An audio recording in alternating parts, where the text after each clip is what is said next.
Eu tento fugir de temas escorregadios. Por que, André? Porque eu não gosto de cair. Eu evito temas difíceis, às vezes polêmicos demais, porque a gente cai.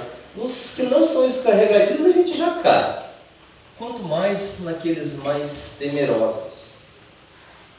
Eu hesitei bastante com relação a essa série, quando ela foi proposta no grupo de pastores, mas o momento nos pede. Eu tentarei, ao longo dessa série, eu e os demais pregadores, não falar do assunto do momento. E tentarei ainda nem citar o nome que eu estou evitando agora de citar. Mas mesmo assim falar de polarização. Então vai ser bem difícil. Então, orem por mim. Olha, nos últimos tempos, a nossa nação viveu tempos de polarização extrema. Não se recorda na história do país um momento tão mais e eles como agora. E o que significa polarização? Ela significa que boa parte, ou a grande maioria, se posicionou nos opostos, nos extremos. É assim. E é um problema. Por quê? É como se a gente pegasse assim toda a realidade de opiniões sobre educação, sobre algo que eu não vou falar, sobre o tamanho do Estado, sobre como deve ser a saúde, quem deve financiá-la, sobre como deve ser tratada a questão da segurança, a questão da educação, a questão da distribuição de renda, a questão da desigualdade, a questão da propriedade privada, a questão do agronegócio, da agricultura, do meio ambiente, da poluição. São temáticas imensas, a questão de impostos, quanto cobra, como se cobra. A gente pegasse todos esses temas e dissesse o seguinte: só existe uma régua para medir isso aí. E a régua só tem dois números, ou 8 ou 80. E eu vou falar uma coisa para você. Polarização é isso. Polarização é pegar toda essa complexidade da realidade e dizer assim, ó, só existe dois jeitos de medir isso aí e de fazer a leitura. Ou é 8 ou é 80. Isso é um grande prejuízo. Sabe por quê?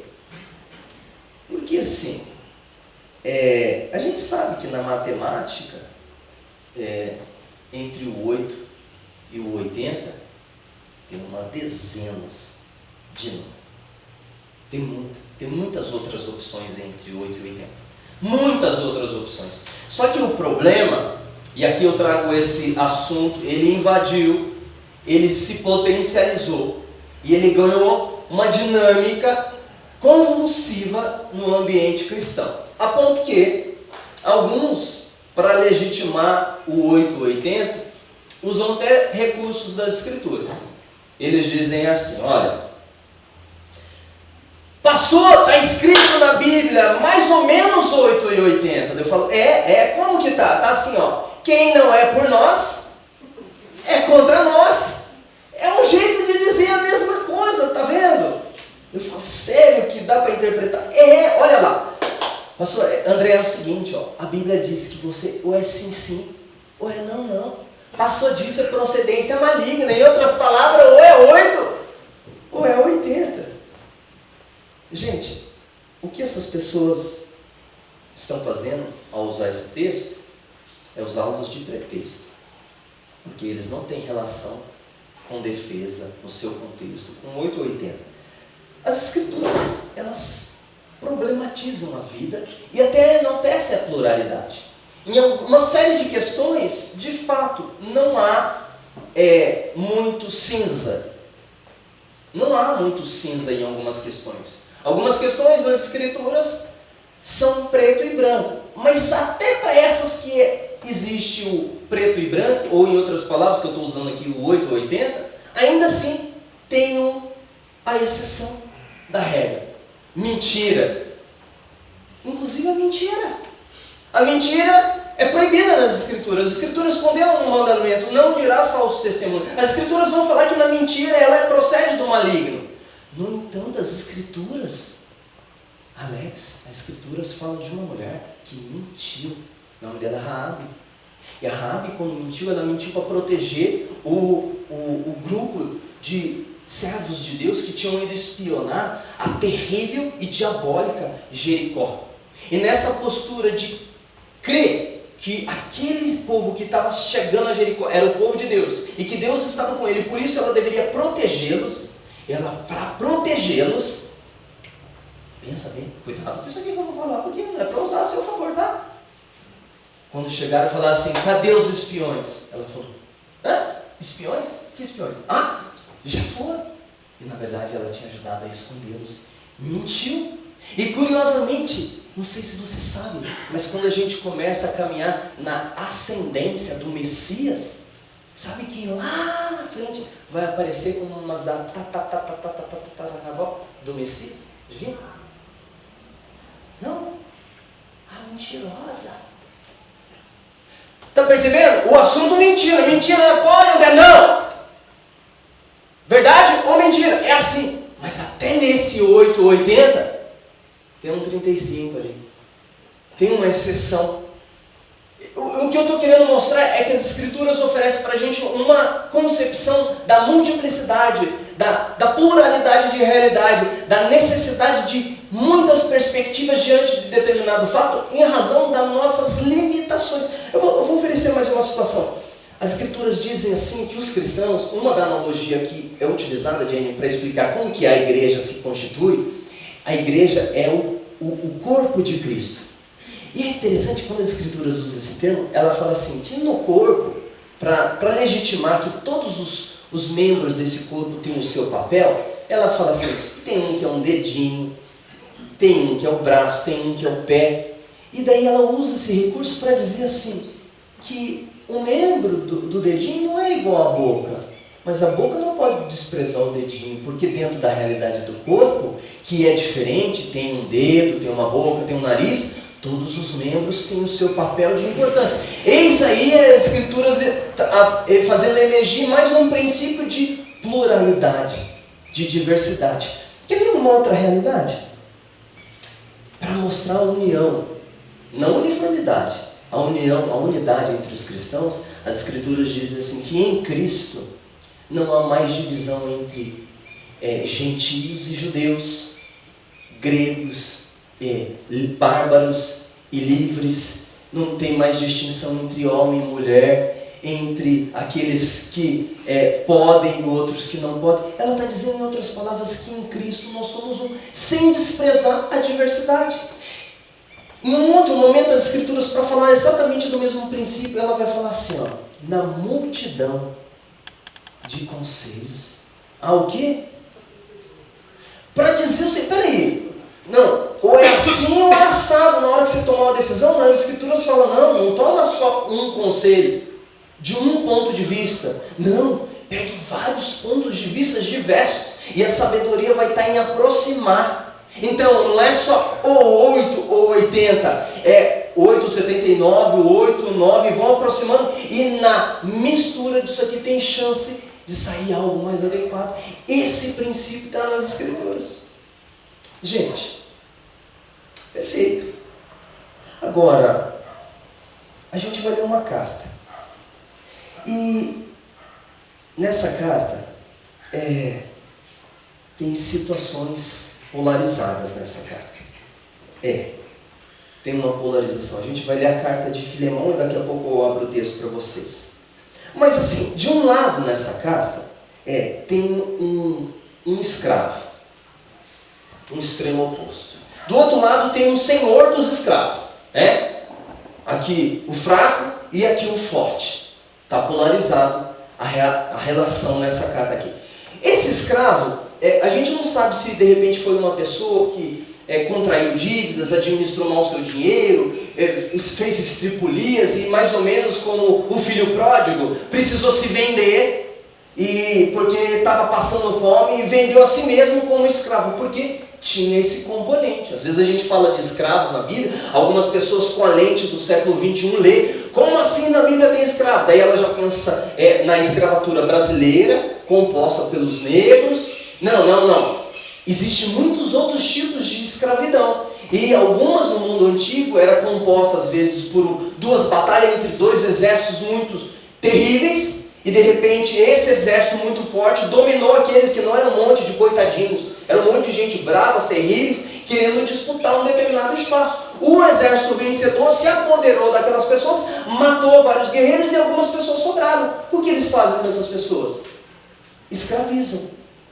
A realidade da escravidão no mundo antigo é muito diversa, desde essa de pessoa se vender para não ter fome, até essas de domínio, de guerra, de conflito. Então a gente tem que extrapolar. Não sabemos, dentro do contexto da carta, o que levou o escravo a ser escravo. O fato é que tem um senhor, só para você ter uma ideia, no mundo antigo, cerca de 1/3 de uma cidade era composta por escravos.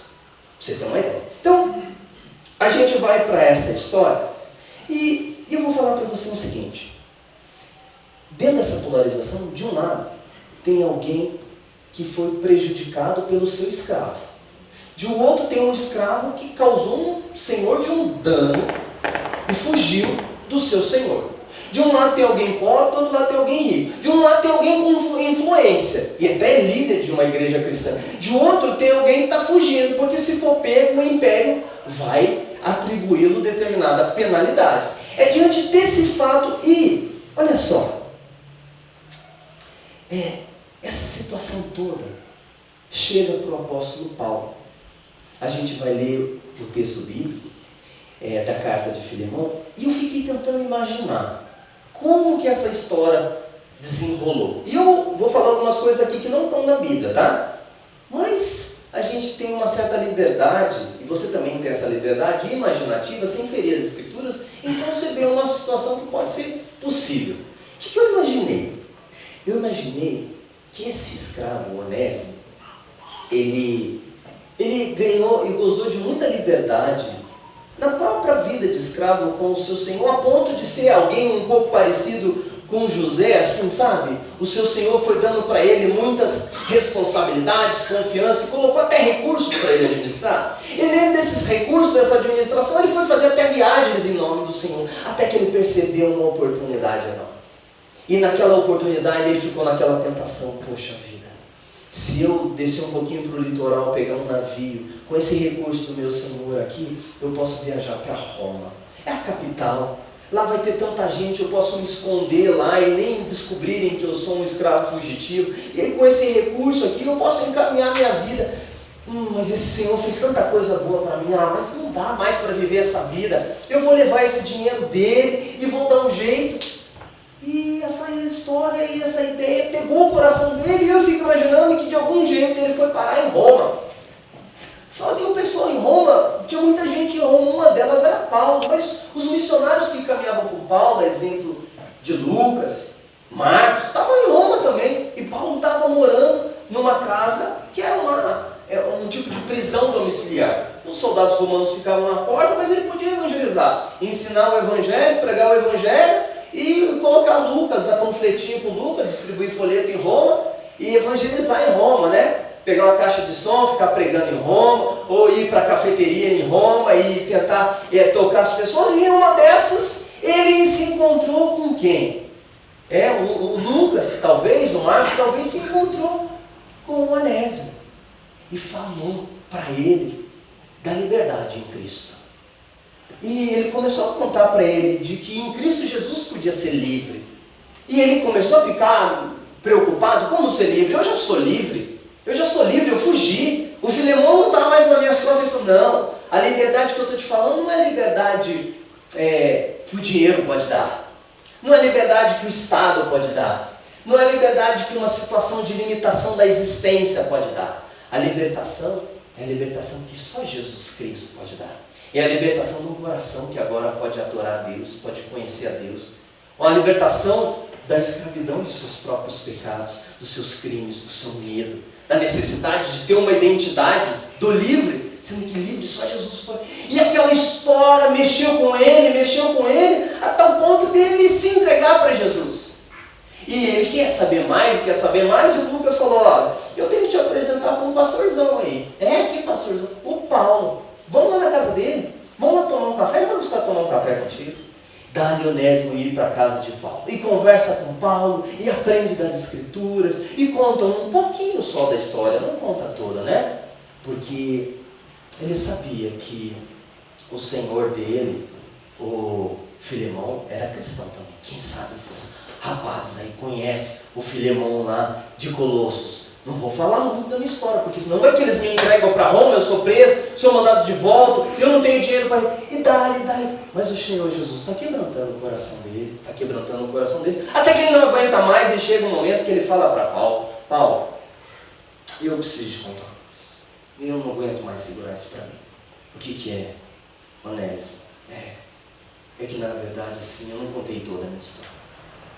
A parte importante da minha história, eu realmente era um escravo, essa parte eu contei certo. Eu realmente agora não estou mais debaixo do domínio do meu Senhor. Isso é realmente uma verdade na história, mas o seguinte, aquilo que eu tinha te contado de que o meu Senhor me libertou, não é verdade.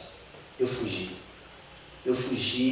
e eu causei muito mal para ele. Ele confiou muito em mim. Ele me deu dinheiro, eu cuidava, eu tinha posse dos bens dele, eu era um administrador das coisas dele, e eu fugi. E eu prejudiquei muito a vida dele. Mas de onde que era? Era lá de Colossos. E qual era o nome dele? O nome dele era Filemão. E aí Paulo olha para ele e fala assim, vamos orar sobre o assunto, né? E Paulo ora, e entende de Deus que essa situação precisa ser resolvida. Tem uma polarização. De um lado, um senhor cristão que foi comprometido, que teve seus recursos jogados, desperdiçados, roubados. De um lado, um servo, um escravo, que dentro da conjuntura não fez o que a lei de Roma orientava. E se não houvesse perdão da parte daquele senhor, ele poderia ser condenado à morte.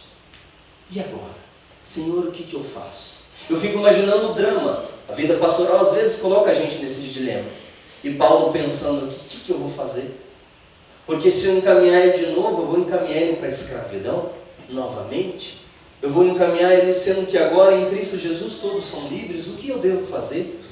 E se eu deixar ele aqui e ele aqui sendo negligente com a lei, e pior, ele agora sendo um servo de Deus, sabendo que ele roubou, que ele desrespeitou a lei, desrespeitou o seu Senhor, ele vai ficar aqui com essa culpa, ele pode ser preso. O que eu vou fazer? Tem denúncia, talvez teve gente procurando ele, o que eu vou fazer? Dá-lhe Paulo orar. E depois de muito orar, o Senhor Deus toca o coração dele com umas ideias de como ele precisa resolver. E ele chega para o Onésimo e fala, Onésimo, você vai ter que voltar para Colossos. Você vai ter que voltar para Colossos. E o Onésimo com aquele olho, mas eu vou ser morto. Ele fala assim, nós todos já morremos com Cristo. Fazer o que é certo, de acordo com a bandeira do Evangelho, é mais importante do que proteger a própria vida. Eu tinha que te falar uma coisa, Onésimo. Já não sou eu quem vivo, mas Cristo que vive em mim. E, portanto, quem vive em Cristo, se viver a vida aqui, é com Cristo, mas se morrer, é lucro. E eu fico imaginando a pastoral de Paulo para Onésimo, incentivando, aconselhando, orientando ele. E aí ele fala assim, mas o Senhor há de abrir as portas.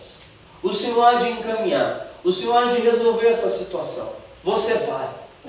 Imagina o Onésimo orando, chorando, com medo. Eu vou. E toma a decisão de ir, mas Paulo fala assim, mas antes de você ir eu quero te entregar uma coisa. E quando você chegar lá, você vai entregar esse documento para o Filemão. Você vai entregar essa palavra para o Filemão.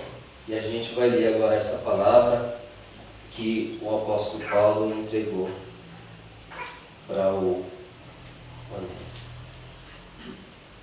O Onésimo vai, viaja, chega lá, bate nas portas da senhora Filemon, ela atende, toma um susto. O que você está fazendo aqui? Fala, se o meu marido te viu, você está perdido.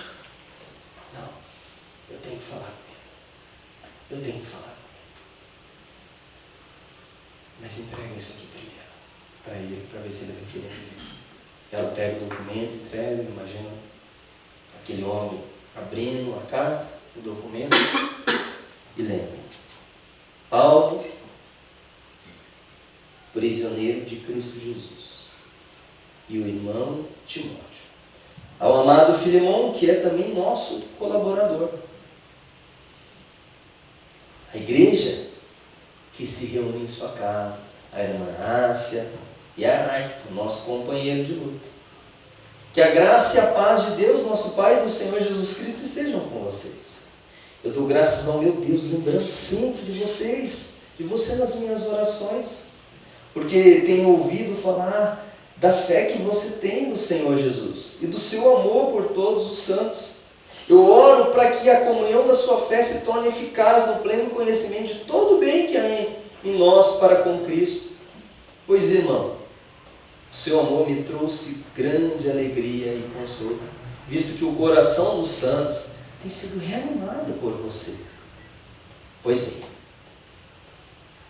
ainda que eu sinta plena liberdade em Cristo para ordenar a você o que convém ser feito, eu prefiro, no entanto, pedir em nome do amor, sendo o que sou, Paulo, o velho, e agora também prisioneiro de Cristo Jesus. Esse é o jeito de Paulo resolver um grande problema. Um grande problema. Eu quero destacar para vocês aquilo que a gente entende de Deus como um recurso para a gente resolver a polarização. É um apelo ao amor. Um apelo ao amor. É interessante que Paulo, ele manda a carta, escreve, e ele destaca algumas coisas. A primeira coisa, o versículo 5, ele diz assim, olha, porque tenho ouvido falar da fé que você tem no Senhor Jesus e do seu amor por todos os santos. Ele lembra esse homem, esse líder naquela igreja, olha, o que pode resolver esse conflito entre vocês? Vocês têm um grande problema. Esse homem te prejudicou, te complicou. Talvez muita gente aí, os outros senhores estão bravos porque acham que você deu liberdade demais, que você é cuidadoso demais, que você é querido demais, que o que Onésimo fez pode despertar tantos outros escravos numa postura comum. E você talvez está cheio de vontade de fazer justiça. E não estaria errado se fizesse justiça, porque de fato você foi onerado, de fato, de acordo com as leis romanas, que estão também estabelecidas em Colossos, você tem que ir atrás dos seus direitos. E ele está errado em ter feito o que fez. Mas eu queria lembrar você, Filemão, que você tem amor pelos discípulos de Jesus, que já tem amor aí em você. E daí ele faz algo mais. Ele fala da repercussão do amor. Verso 7, ele fala assim, pois irmão, o seu amor me trouxe alegria. Você tem amor que toca todas as pessoas. Esse amor, ele tem trazido alegria, porque eu tomo conhecimento de como você tem tratado as pessoas. E agora eu vou dizer uma coisa para você. Eu poderia te exigir que você recebesse esse homem e perdoasse ele. E você sabe que eu tenho crédito para isso. Você sabe o que eu represento, você sabe da qual mensagem eu proclamo. Eu poderia exigir isso aí, mas eu vou fazer inicialmente um apelo para você. Eu apelo pelo amor. Eu não acho que num primeiro momento o Filemão catou esse documento e dobrou, claro. É o Paulo que está falando, óbvio. Deixa eu guardar aqui. Oh, meu querido Onésimo, um abraço, irmão. Que isso? Esquece tudo que passou entre nós. Senhora, põe um cafezinho que não tomou um café, tomou um chá, e aí, como estava Roma? Esquece, já posso ver. Não, gente, não é assim que a vida opera. Sabe o que eu imagino? Tira esse homem da minha frente. Tira esse homem da minha frente, eu não quero ver ele, eu não quero ver ele. Tira esse homem da minha frente, senão eu não me responsabilizo por mim. eu apelo ao amor. Ao amor. Ao amor. E sabe que o Espírito Santo foi, eu imaginando aqui, o que o Espírito Santo foi provocando na vida de Filemão. João fala na sua carta que Deus é amor. E é curioso que o Paulo fala assim pelo Espírito Santo: eu faço um apelo ao amor. E aí dá um estalo na cabeça de Filemão, o apelo de Paulo ao amor, mas e a justiça? Mas o texto de Deus, o texto da palavra de Deus fala que Deus é amor. E eu imagino ele em outros momentos lembrando tudo que os discípulos já tinham contado para ele, e ele lembra de um texto que nós conhecemos a referência em João 3,16. E ele lembrou do versículo, João 3,16, não, naquela época não tinha versículo ainda. É possivelmente que ele não tinha ainda acesso ao documento, mas já tinha acesso às histórias, porque elas eram repartidas.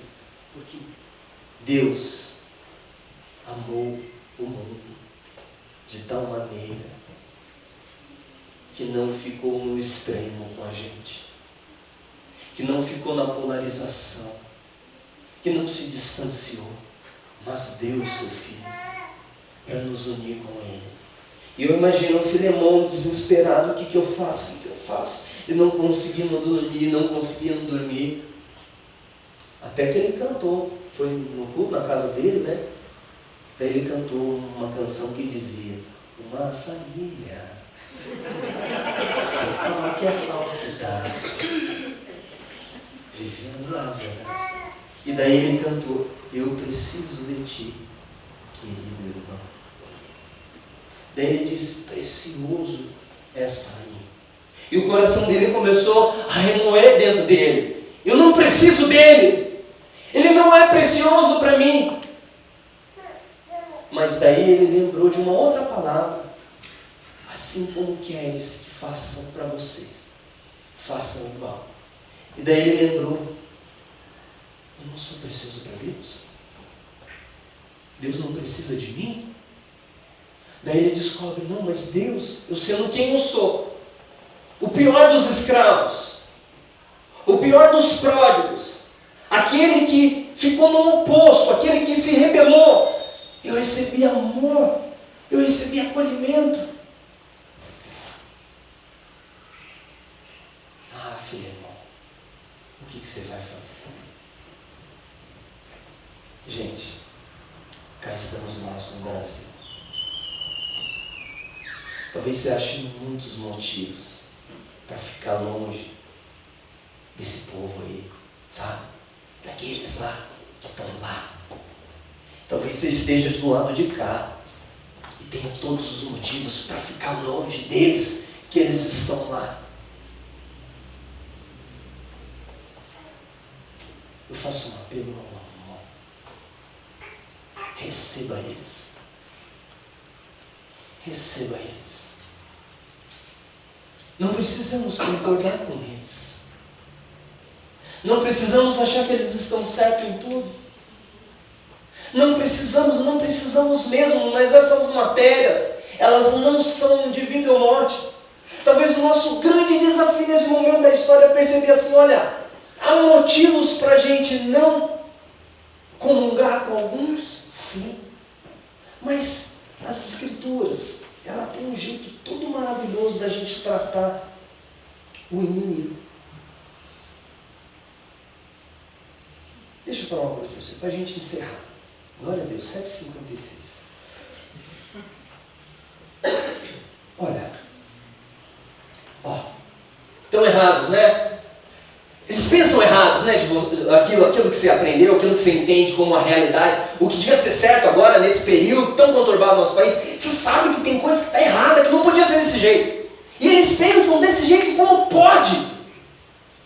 Meus amados, o mesmo pastor São Paulo, pastor Donésio, pastor Filemão, meus amados, não façam justiça com as próprias mãos. Que a ira de Deus resolva tudo. Orientação da palavra, gente. Eu gosto desse texto. Pois está escrito. Sabe quem vai se vingar das más intenções? dos maldosos que não se arrependem? Deus. E ele fala assim, a mim pertence a vingança. Ele diz. Ele está dizendo assim, André, isso é meu. Vingança é comigo, André. Tá bom, sim. Ok, agora o que diz o texto?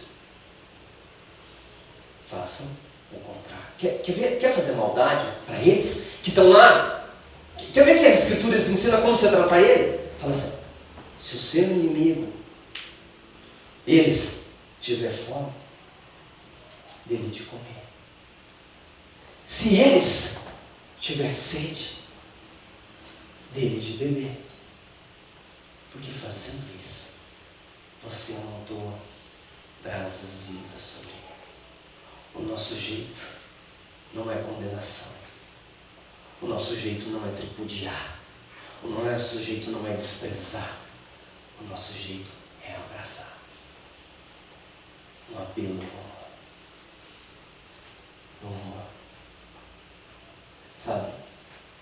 Eu sei quem eu sou.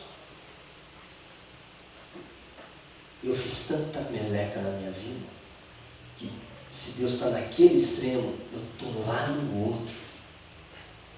Alguém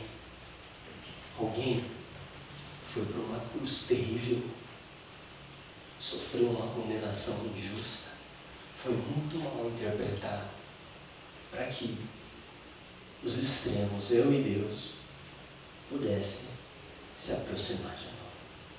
É caro, a aproximação é caro. Abraçar eles é caro. Mas foi caro para Deus te abraçar. E aqui é o Senhor Deus dizendo para mim e para você, eu faço um apelo ao amor. Isso aqui é o nosso recurso para ir lá fora, gente. A gente tem um mundo dividido. A gente tem pessoas, eu não sei qual o resultado aí que está ansiando no seu coração, porque eu também estou doido para ver aqui qual é a situação da porcentagem aqui. Alguns de vocês também talvez não estão querendo, se coçando aí para ver. Eu vou falar para você, nosso desafio mais do que esse resultado aí, é dizer para o mundo que tem paz em Jesus, que tem esperança em Jesus, que tem amor em Jesus. Eu preciso pacificar o mundo, gente. O meu Senhor me chamou, o meu Senhor se chama Príncipe da Paz. Ele é o seu Senhor. E Ele faz um apelo para você. Um apelo em um amor. Reconciliação. Essa é a nossa palavra. Essa é a palavra mais alta. Eu quero orar por você, eu quero orar por mim. E eu e vocês precisamos fazer diferença lá fora. A nossa bandeira é o Evangelho. A nossa bandeira, olha, eu amo a bandeira nacional. Eu amo a bandeira nacional. Eu amo o meu país. Mas se eu precisar, com todo carinho, a bandeira de Jesus é mais importante. Ela é mais importante. A bandeira do Evangelho é mais importante. Eu preciso disso, você precisa disso, que o Senhor nos oriente. Mas que essa seja a nossa mensagem. O mundo está precisando ver isso em nós. Vamos orar. Ô João, você deixa eu preparar de uma musiquinha aqui que vai acabar, acho que tá aquela carona assim, a gente está tão assim, com a musiquinha vai aliviar a gente na sequência. Tem como? Senhor amado, tem hora que eu sou o Senhor dos escravos, pedindo justiça. Tem hora que eu sou o escravo que roubou o meu patrão. Senhor, mas eu sei que o Senhor me chama para ser o pacificador, aquele que faz um apelo ao amor, para oferecer reconciliação. O Senhor fez isso com a gente. O amor deu a vida por nós. Por isso fomos reconciliados contigo. Amamos nossa bandeira. Amamos a bandeira do nosso país. Queremos, Senhor, eu tenho certeza que se eu perguntasse individualmente aqui, todas as pessoas aqui, com certeza querem o melhor. Estão inclinados, ou pelo menos imaginam que querem o melhor para o nosso país. A grande diferença é que a gente não tem clareza e nem concordância sobre o que é melhor. Mas em uma coisa concordamos, que o seu amor é melhor que tudo. Que o Evangelho é sempre maior que tudo. Que eles vão abençoar as pessoas não potencializando discussões. Que eles vão abençoar as pessoas ouvindo as opiniões daquilo que discordam deles. Que eles vão, se tiver num clima de amizade, de afeto, de confiança, eles vão tentar orientar as pessoas acerca do que é melhor para o país. Mas eles vão sair da guerra, eles vão sair das brigas, eles vão sair dos conflitos, eles vão sair das discussões que envergonham o teu nome, dos xingamentos, da ira, da raiva, da indignação, porque eu oro, Senhor. Eu abençoo nessa noite todos aqueles que votaram, Senhor, no candidato A. Eu abençoo e oro por todos aqueles que votaram no candidato B. Eu oro por todos os candidatos, Senhor. Eu oro por quem chegar no Congresso Nacional. Eu oro por todos da Assembleia Legislativa. Eu oro por todos do Senado. Eu oro, Senhor, por aquele que assumirá o Executivo. Eu não sei se agora ou se depois do final de outubro, mas eu oro. Eu oro para que eles sejam tocados pelo Teu amor. Eu oro para que eles sejam tocados por justiça, por quebrantamento. Eu oro, Senhor, para que eles sejam indignos e não governem para si mesmos. Mas, Deus, eu oro sempre na esperança de que esse reino que eu tanto desejo, ele não está aqui na cidade dos homens. Esse reino que nós tanto sonhamos, Senhor, de paz, prosperidade, justiça, inclusão. Esse reino, Senhor, é o Teu reino. É o Teu reino, Senhor, é nele que esperamos. Nós vamos lá lutar aqui, nós vamos fazer de tudo para essa nação, Senhor, mas a nossa esperança é lá, no novo céu e nova terra, onde de fato reinará a paz, e o Senhor será rei, e todos te adorarão, não haverá mais choro, tristeza, tribulação, e nem polarização. Obrigado por essa grata esperança. Alimenta os meus irmãos que vão ficar angustiados com as notícias, com toda a igreja, com toda a população que vai ficar tribulada, Senhor. Precisamos de paz, precisamos de prosperidade para esse povo, precisamos de justiça, e só o Senhor pode fazer essas coisas. Usa esses homens, Deus, e nos ajuda, Senhor, a suportar as aflições como bons soldados de Cristo. Em nome de Jesus Cristo. Amém. Que o grande amor de Deus, o amor, gente, um apelo ao amor, que a graça de Jesus, o autor da reconciliação, que a presença do Espírito Santo seja sobre você, mas sobretudo te envie como um missionário responsável por levantar mais alta do que todas as bandeiras, a bandeira do Evangelho. Amém. Na sua família, no seu trabalho, onde você pisar o pé, Jesus é a sua maior canção. Amém. A Ele a glória para hoje e sempre. Amém. Amém. Deus te abençoe.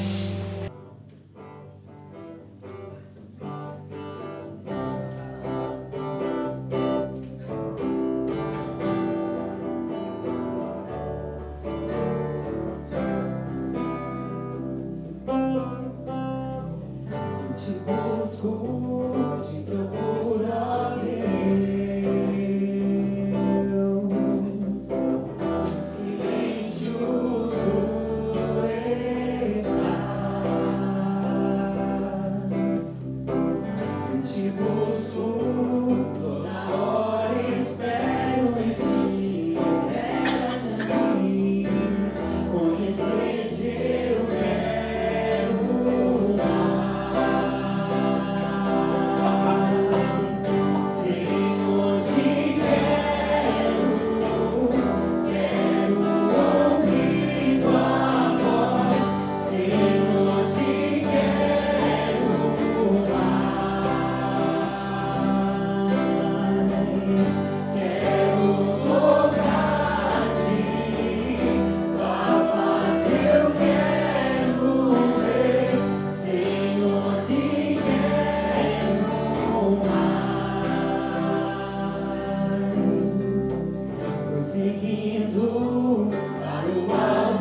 coração.